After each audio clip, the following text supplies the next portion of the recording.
King Nebuchadnezzar wants the most wondrous and beautiful gardens built. You get to send out your gardeners to fulfill his royal decree in Gardens of Babylon.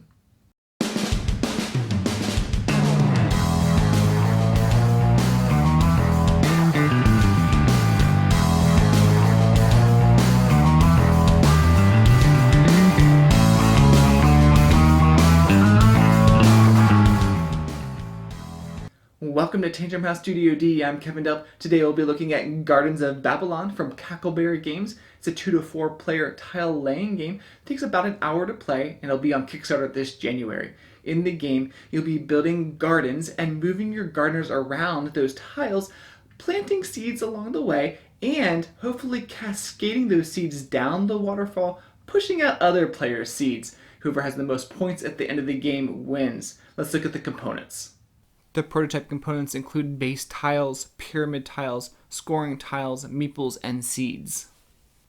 To set up, you'll place out the base tiles and give players a number of meeples based on player count, and place out 4 tiles face up.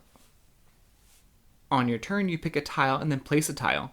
You have to make sure the tile is placed upright, and you can't place it so it overhangs another tile. It has to have 2 tiles underneath it. You can then move one of your gardeners up to 3 spots. You can move them up and down staircases and through archways. If you come to a pool of water that doesn't have a seed on it, then you have to stop and plant a seed. And then your seeds will cascade down the water channels, bumping out other players' seeds. Then you draw a new tile into the tile pool, and it's the next player's turn. Players continue to lay tiles, move their gardeners around, and plant their seeds until the number of spots left is less than the number of players, ending then with the last player. Then you count up the points.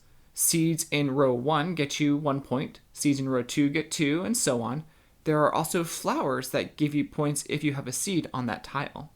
Then whoever has the most points at the end of the game wins. The gameplay is smooth with picking one of those tiles in the row and placing it out, and then moving your workers around and planting a seed, and hopefully then cascading it down the waterfall. The gardeners normally can only move 3 spots, but you can get another 3 spots if they move onto a tile occupied by another of your own workers. Now you can play a quick game or a long game. The long game adds like 20 more tiles to the game, and I like that depending on player count you get a different number of gardeners. You have to be a little bit more strategic at the higher player counts because you have fewer gardeners to use. The tiles have different configurations, with some having water flowing into and out of, and some there is no outflow or inflow. So this makes the game strategic because this will impact how the seeds cascade down the channels.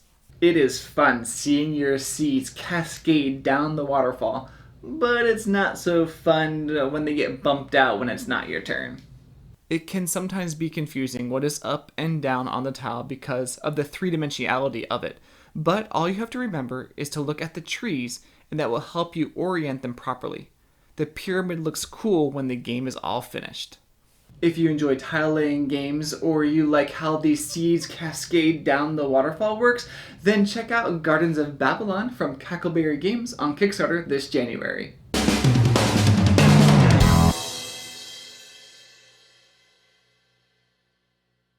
Check out Gardens of Babylon from Cackleberry Games.